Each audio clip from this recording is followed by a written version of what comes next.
Bien-aimés frères et sœurs, tout pasteur, tout homme, toute femme, tout païen, de n'importe quelle confession religieuse ou de n'importe quel organe, chacun est libre de dire ce qu'il veut.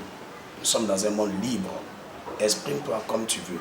Mais j'aimerais vous dire qu'au niveau de l'église, c'est pas comme ça se passe. On ne se lève pas pour critiquer, dénigrer, condamner un pasteur sans la Bible. Et j'ai remarqué qu'il y a beaucoup de pasteurs qui se mettent à dire des choses. C'est inversé.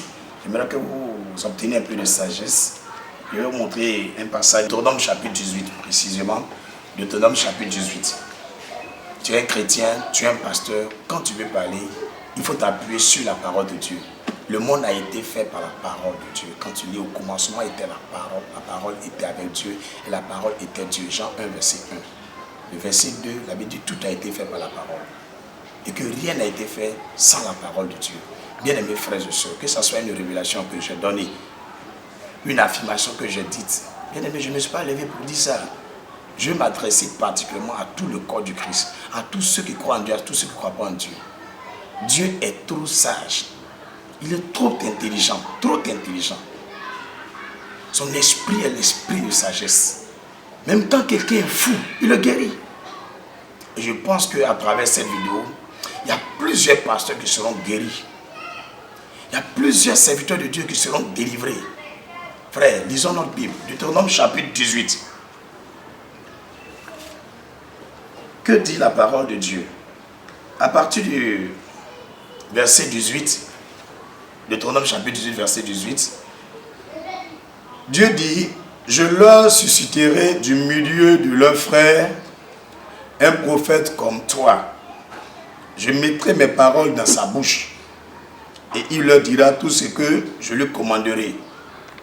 Si quelqu'un n'écoute pas mes paroles, qu'il dira en mon nom, c'est moi qui lui en demanderai compte. Mais le prophète qui aura l'audace de dire en mon nom une parole que je ne lui aurai point commandé de dire, ou qui parlera au nom d'autres dieux, ce prophète sera puni de mort. Parole du Seigneur. Peut-être diras-tu dans ton cœur, comment connaîtrons-nous la parole que l'Éternel n'aura point dite? C'est ça que tout le monde se pose. Mais interrogez votre Bible. Moi, je ne me suis pas levé pour venir répondre. J'ai pris un verset. Le verset 22 dans Deutéronome 18 dit, quand ce que dira le prophète n'aura pas lieu et n'arrivera pas, ce sera une parole que l'Éternel n'aura point dite. C'est par audace que le prophète l'aura dite. N'aie pas peur de lui. Voilà, ce que vous appelez buzz, moi je ne connais pas le mot buzz. Dans ces derniers temps, tout le monde dit buzz, buzz. Moi je ne connais pas buzz. Mais je mets en doute déjà beaucoup de c'était dit. Parce qu'on ne t'a jamais vu sur les réseaux sociaux. C'est ma première fois que je découvre ce pasteur-là. Je connaissais buzz, j'allais faire comme vous les pasteurs. Toujours vous êtes sur Internet. Toujours vous êtes sur Internet. Jésus n'était pas sur Internet. La Bible déclare qu'il se retirait. Il s'en va dans le désert, sur la montagne. Il était quelque part et puis il priait. C'est ce que j'ai fait. Et puis Dieu est venu me parler en 2016. Et puis c'est ce que je continue de faire. Et après, quand vous parlez ou écrivez les choses là, vous voyez, je ne vous réponds pas. Je ne vous réponds pas. Si vous demandez à tous les membres de l'église, moi j'ai dit que vous vous déplacez pour partir à la télévision, vous les pasteurs de Côte d'Ivoire et puis du monde entier, vous vous déplacez pour partir à la télévision. C'est vous qui courez derrière la presse. Moi, en tant que David Aimé, moi j'ai dit à tout le monde à l'église ici que c'est la presse qui va venir ici derrière moi. Moi je ne vais jamais pas derrière la presse. En fonction de ce que Dieu va faire, frère, où se couche le cadavre là, c'est là les vautours là viennent.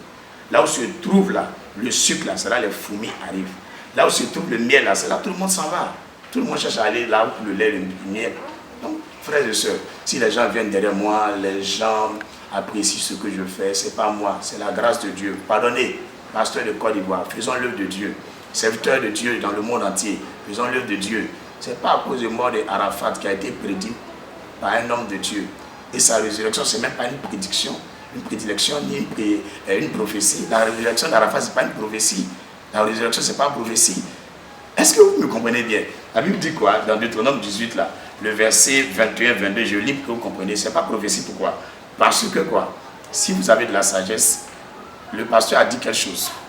Il dit, quand je vais finir de faire cette vidéo sur Arafat, Dieu me donne un délai de 5 jours, à compter de ce jour même, c'est-à-dire lundi, mardi, mercredi, jeudi, vendredi. Les 5 jours jusqu'à minuit, si les gens, ils m'ont donné l'occasion de prier pour lui. Les 5 jours là, jusqu'à vendredi, il ne passera pas. Le monsieur se lève, il vient, il continue sa vie. Il vient faire ce que Dieu lui a demandé. Mais les 5 jours ont passé.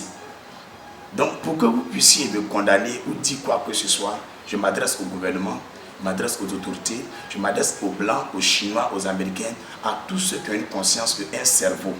Écoutez très bien ce que Dieu dit. Mais le prophète qui aura l'audace de dire en mon nom une parole que je ne lui aurai point commandé de dire, ou qui parlera au nom de Dieu, ce prophète-là sera puni de mort. Est-ce que vous comprenez? Donc je prends un risque, d'abord vis-à-vis de la loi de Dieu, de venir m'arrêter et dire, je peux ressusciter Arafat. Est-ce que vous comprenez? Deuxièmement, qu'est-ce que Dieu dit? Peut-être diras-tu dans ton cœur, comment connaîtrons-nous la parole que l'Éternel n'aura point dite?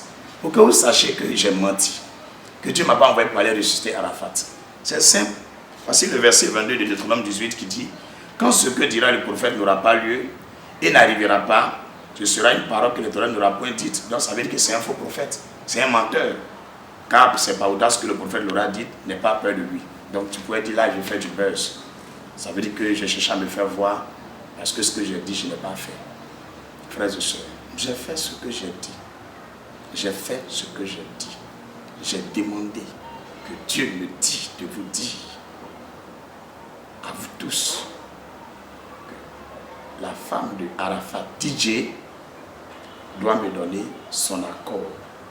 Deuxièmement, sa maman doit me donner son accord. Troisièmement, les autorités du pays doivent me donner leur accord. Et Dieu m'a montré l'image du ministre Ahmed Bakayoko. Et c'est là que j'ai dit, le 3, le Abba, ça me suffit et je m'en vais prier pour Arafat. Et c'est déplorable encore. Ils n'ont pas donné leur accord. La sœur, la femme d'Arafat, a donné son accord. Mais le ministre, j'ai entendu les gens qui sont venus me chercher, ont dit le ministre est d'accord qu'il faut partir prier. Et ils m'ont dit ça. Mais moi j'ai dit qu'ils appellent le ministre, je vais causer avec lui, que Dieu veut que j'entende moi-même. Parce que quand il va me dire, il y a une parole que je vais lui dire. Et c'est cette parole-là qui confirme qu'il m'a vraiment dit de partir. Et puis il y a des questions à lui poser. C'est ce qu'il a fait, même chose avec la femme d'Arafat. Donc, pour la maman d'Arafat, le téléphone là qu'on m'a donné, elle parlait, mais ce n'était pas un accord. Elle ne disait pas, il faut partir prier. Mais maintenant, il veut me dire, c'est vrai que ce que tu as dit, nous n'avons pas exécuté, mais est-ce que tu peux nous donner une dernière chance? Il dit, moi je ne peux pas vous donner une dernière chance, mais allez-y. Je vais rentrer dans la présence de Dieu, mais je vous avoue par cette vidéo-là, que quand il parlait, le Seigneur m'a dit, avant même qu'ils vont venir, demain, va prier pour lui. Là, l'atmosphère a baissé. Tous les Chinois, c'est-à-dire les fans d'Arafat qui étaient autour des fossés, allaient rentrer. J'allais partir prier, mais dans discrétion. Je ne leur ai pas donné la réponse. J'ai dit demain.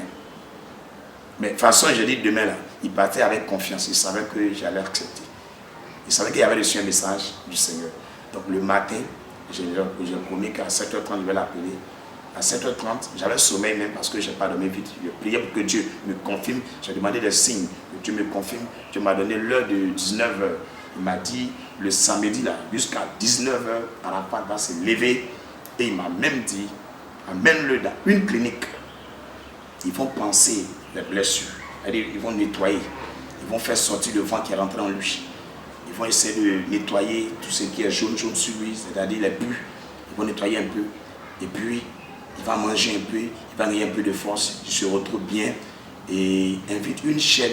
De leur demander d'inviter la chaîne de télévision que eux-mêmes ils veulent pour diffuser la résurrection de Arafat. Ça, j'avais dit ça. Ils se rappellent eux-mêmes.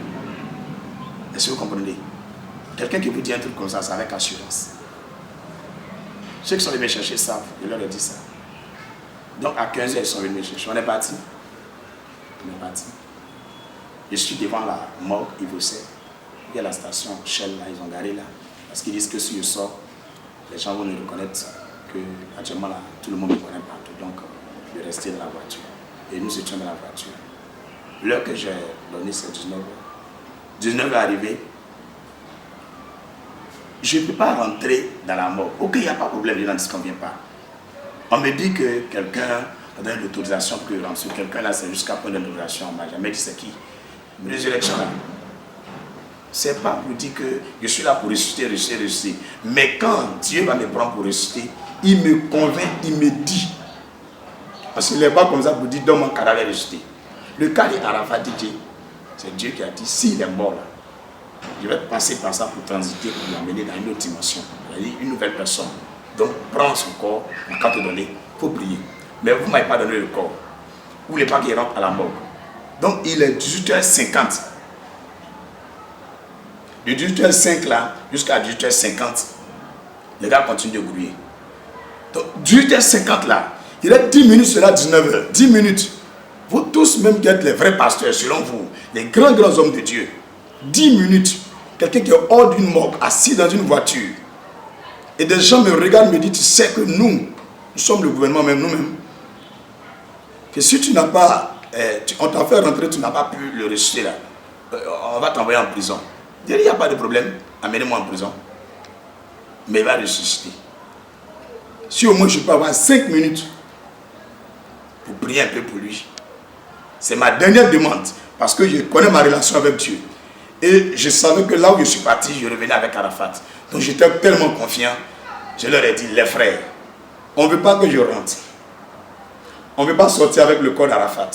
Bon, le même gardien qui lave Arafat là, qui a enlevé le corps d'Arafat, il va déposer à terre.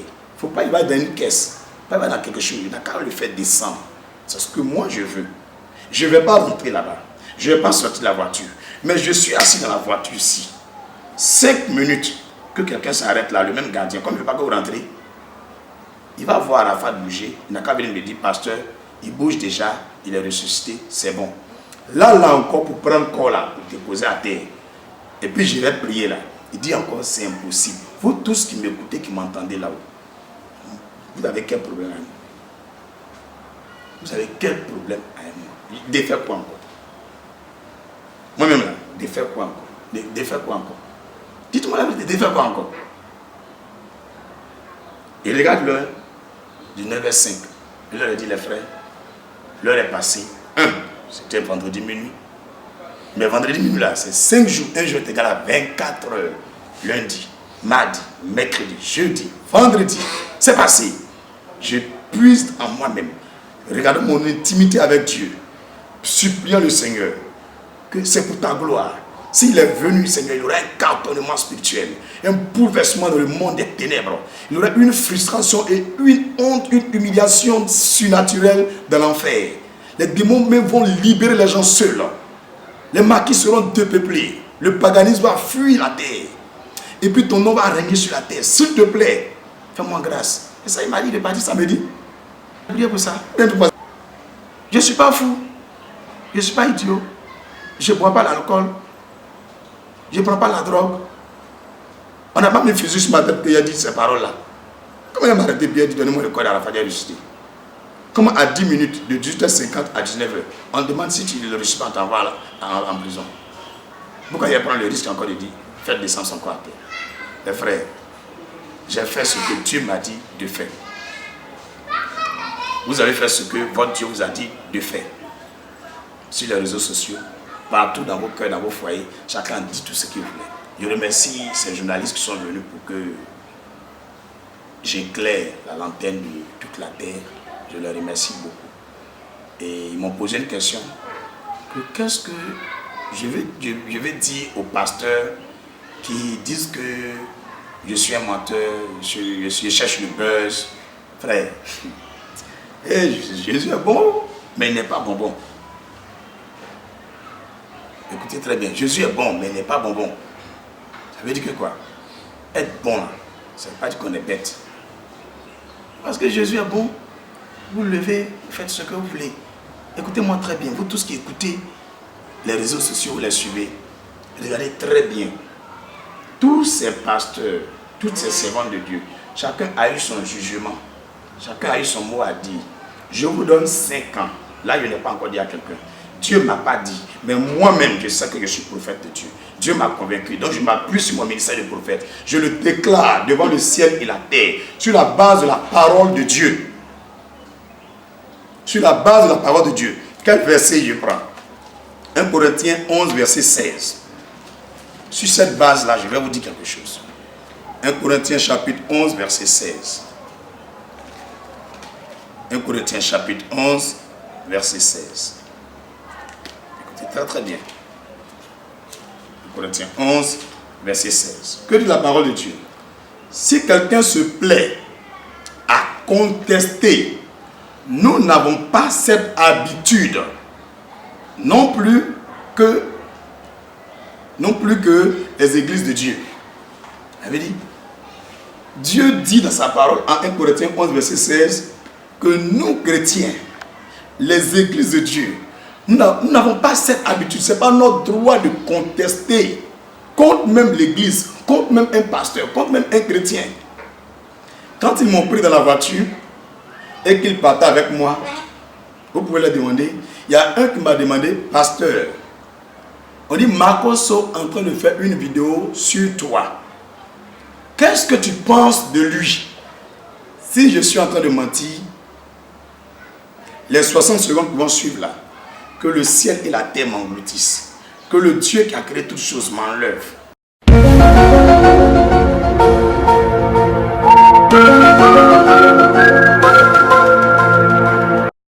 C'est un vrai pasteur ou bien c'est pas un vrai pasteur?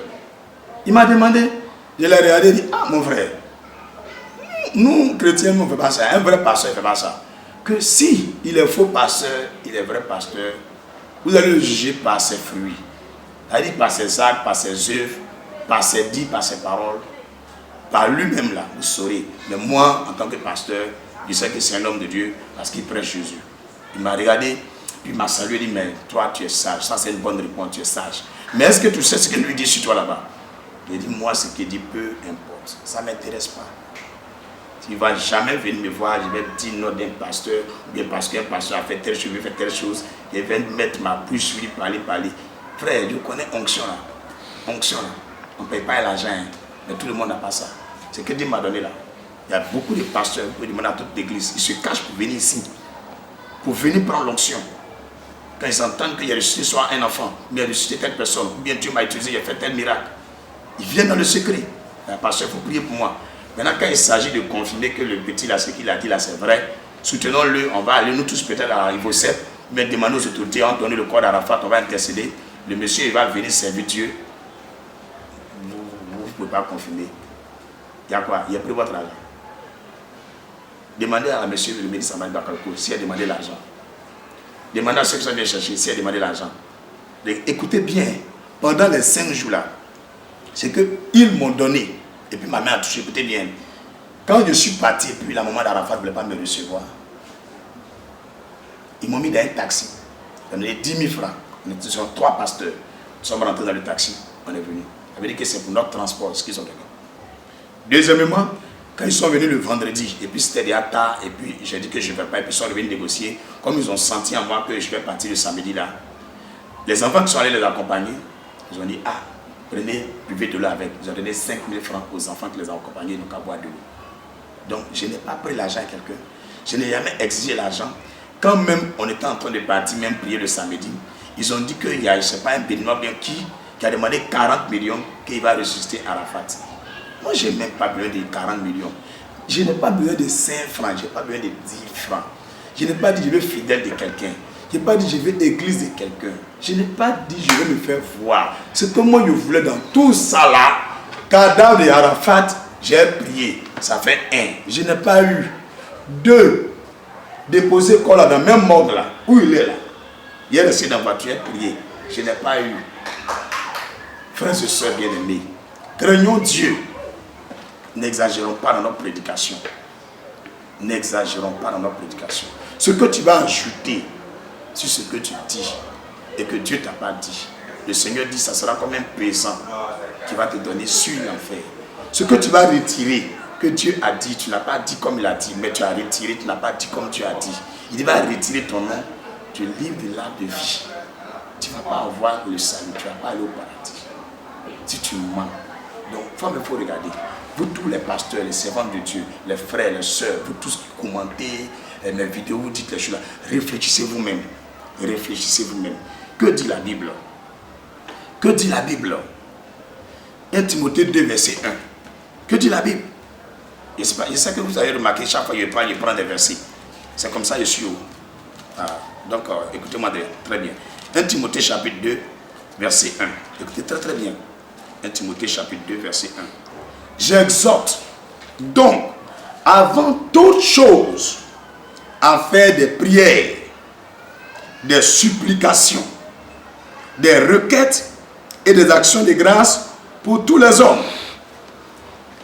Dieu dit avant toute chose que l'homme n'a qu'à faire quoi? Des prières, des supplications, des requêtes, des actions de grâce. Tu veux savoir quelque chose? J'ai entendu souvent des pasteurs qui sont en train de me dénigrer, dire des choses sur les réseaux sociaux, que eux, vraiment, ils ne savent pas vraiment si ce que je dis là est fondé, c'est vrai, ça vient de Dieu, ça garde le nom de l'image de l'église. Mais tu ne sais pas, non? Tu dis que tu fais œuvre de Dieu, que tu es serviteur de Dieu. C'est que Dieu te parle. C'est que Dieu te parle. Pourquoi ne m'as pas demander à Dieu, puis tu viens t'arrêter devant caméra, tu prends ton portable, tu es en train de parler d'un pasteur. Vous tous qui avez parlé là, je prends le ciel et la terre à témoin. Si ce que vous avez dit là, ce n'est pas vrai là, je ne vais rien dire. Mon silence là. Regardez bien. Je ne vais rien dire. Je n'ai jamais répondu à vos commentaires. Mais regardons bien. La pluie, quand ça tombe là, on ne force pas. Quand la pluie veut tomber là, on ne force pas. Si elle a décidé de descendre là, elle va descendre. Mais, il y a des mains qui peuvent l'arrêter. Il y a des mains qui peuvent arrêter la pluie. Rappelez-vous d'Élie. Il dit, sur ma parole, il n'a même pas dit sur la parole de Dieu. Il dit, sur ma parole, en tant que prophète de l'Éternel, serviteur du Dieu vivant, je commande qu'il n'y ait plus de pluie. Pendant 3 ans et demi, Élie a bloqué, verrouillé le ciel. La pluie n'est pas versée. Il dit, sur ma parole maintenant, que la pluie tombe. La pluie est venue. Donc, il y a les bouches autorisées et il y a les bouches qui ne sont pas autorisées. Nous tous, Dieu nous a appelés. Si tu allais chercher ton onction, dans chercher femme, ou bien escroquer les gens pour prendre leur argent. Souvent, il entend souvent, les gens viennent ici, hommes de Dieu, les gens disent que de donner l'argent, ils vont prier pour moi, de donner ça, ils vont prier pour moi. Actuellement, les gens m'appellent de Belgique, de tous les pays, Italie, même Chine, m'appellent partout, du Koweït, Arabie Saoudite, Burkina Faso, Guinée. Tous les pays m'appellent. Chacun se plaint des pasteurs, qu'ils escroquent, qu'ils font ceci. Qu'est-ce que moi je dis? Je dis, j'ai rien à te dire. Lis ta Bible. Bien-aimés frères, ce que moi je vais vous dire, lisons la Bible, craignons Dieu, pasteur, chrétien, ou tous qui aimaient Arafat. Pour vous, ce que je vais vous dire, écoutez très très bien. Matthieu 10, verset 36. L'homme aura pour ennemi les gens de sa maison. Et l'homme aura pour ennemi les gens de sa maison. Faut veiller sur tes pas. Faut veiller sur tes pas. Soit tu m'écoutes là, faut veiller sur tes pas. Tu as compris? Il faut veiller sur tes pas. Les gens avec qui tu manges, les gens avec qui tu parles, les gens même qui disent qu'ils t'aiment, les gens même qui te produisent pour que tu chantes, les gens même qui t'arrangent, les gens même qui font ta publicité. Il ne faut pas faire confiance en quelqu'un. Je vais m'adresser à toute la jeunesse ivoirienne. Ne faites plus jamais confiance à n'importe qui. Même moi-même, ne faites pas confiance. Est-ce que vous avez bien compris? Pantalon même qu'il a porté, il n'y a pas confiance en lui. Moi, un pantalon même qu'il a porté, il n'y a pas confiance en lui. La seule personne qui a confiance en lui là, il s'appelle Jésus-Christ. Donc je vous conseille Jésus-Christ. Vous tous qui êtes fans d'Arafat, je vous conseille Jésus-Christ. Ne suivez pas un homme, ni une religion, ni un groupe d'ethnie.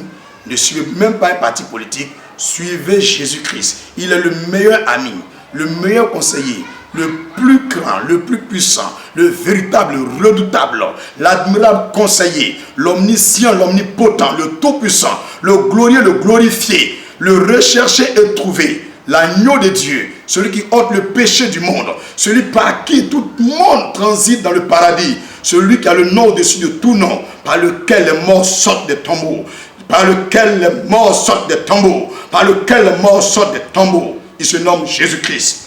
Il est le Dieu capable, le Dieu tout-puissant. Luc 1, verset 37. La Bible déclare que rien n'est impossible à Dieu. Rien n'est impossible à Dieu. Et je prie un Dieu vivant. Nous prions un Dieu vivant. Nous invoquons un Dieu vivant. Ne craignez rien dans vos maisons, dans vos foyers, dans vos services, dans vos églises. Réveillez-vous, priez. N'importe quel problème. Invoquez le nom du Seigneur. Il est prêt maintenant pour vous. Il est prêt à vous répondre. Il est prêt à faire des miracles. Il est prêt à faire des guérisons. Osez, levez-vous, allez-y, touchez le fond du problème. L'ennemi va s'enfuir. Moïse était pourchassé. Moïse était, oui, recherché comme un fugitif parce qu'il a tué un Égyptien. Il est allé dans le désert. Il a passé 40 ans. Lorsque les 40 ans sont passés, Dieu s'est révélé à lui. Il est revenu dans le même Égypte. L'homme même qui voulait le tuer est mort. Ses successeurs sont venus. Ils pouvaient l'arrêter pour le mettre en prison. Mais quand ils ont rencontré Moïse, la Bible déclare que l'Esprit de Dieu sur Moïse a transformé Moïse. La sagesse l'a habité. L'onction l'a habité. Quand il donnait de l'ordre, Pharaon ne pouvait pas résister. Toute l'Égypte était, oui, sous l'émotion de Moïse, sous la puissance de Moïse, sous l'onction de Moïse. Il a fait trembler l'Égypte par 10 plaies. Et à la fin, Pharaon a dit, sortez. Ce n'est pas moi qui fais l'œuvre de Dieu. Ce n'est pas moi qui détiens l'onction. Ce n'est pas moi qui fais les miracles. Le même Dieu qui a transformé Moïse en tant qu'un ex-fugitif, criminel, et qui est revenu, qui est devenu un guide, un leader, fait traverser le peuple la mer Rouge, les a conduits jusqu'à Canaan. Ce même Moïse a un Dieu vivant. Et je crois que vous tous qui êtes musulmans, vous connaissez Moussa. C'est de ce Moussa là que je parle. Dans la Bible, on l'appelle Moïse. Donc, suivez le Dieu de Moïse. C'est un Dieu véritable. Il n'est pas dans les tralala. Croyez. Parce que j'ai remarqué beaucoup les commentaires. Je connais les noms en Côte d'Ivoire. Il y a des noms quand on regarde, on sait que lui, il est musulman, lui, il est chrétien. Et la majorité des noms qui sont un peu musulmans, c'est eux qui ne croient pas à ce miracle. Mais il y a un bon nombre de musulmans qui ont dit je crois. On m'a appelé du Mali, de Burkina Faso, de la Mauritanie. On m'a appelé du Maroc. Des musulmans ont dit je donne ma vie à Jésus à cause de ce que tu as dit, à cause de ce que tu as fait. Il y a un imam qui a dit pasteur, ils n'ont pas permis, mais je crois maintenant que tu as la vérité en toi. Et Jésus-Christ est la vérité. Vous tous qui m'entendez, qui êtes des bouddhistes, des maïkaris, des francs-maçons, vous tous qui êtes des soulas, des pédés, des homosexuels, des voleurs, des escrocs, vous tous qui êtes découragés, malades, vous tous qui êtes presque morts, levez les yeux vers le ciel, dites à Dieu, montre-moi qui tu es. Je vous assure, il n'y a pas deux dieux après le ciel. Il n'y a pas deux dieux après ces nuages. Il y a un seul Dieu. Il a un seul Dieu qui détient le monde entre ses mains. Quand tu traverses les firmaments de ce temps et que tu traverses le premier et le deuxième ciel, il y a un seul Dieu qui détient le paradis entre ses mains, la terre entre ses mains, et son nom c'est Jéhovah, son nom c'est Elion, El Kana, El Jibor, El Ata Eroi, Elohim. Il s'appelle Yahweh et c'est mon Dieu. Jésus-Christ est Dieu aujourd'hui, demain, après-demain, éternellement. Il faut que ça rentre à tes oreilles et que tu saches que c'est par lui que je fais tout ça. J'ai entendu des gens demander quand Arafat est décédé. Je suis venu dire que Dieu a dit qu'il va mourir, que de prier pour lui, qu'il va ressusciter. Mais, quelle démarche j'ai entrepris pour que Arafat soit informé afin qu'il ne meure pas.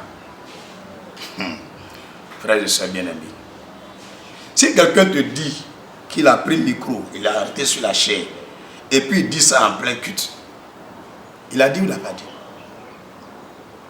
Vous qui êtes des pasteurs, il a dit ou n'a pas dit? Il a dit.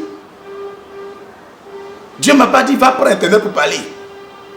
Et puis en ce moment-là, en 2016, là, donc j'étais découragé de cette histoire de Facebook.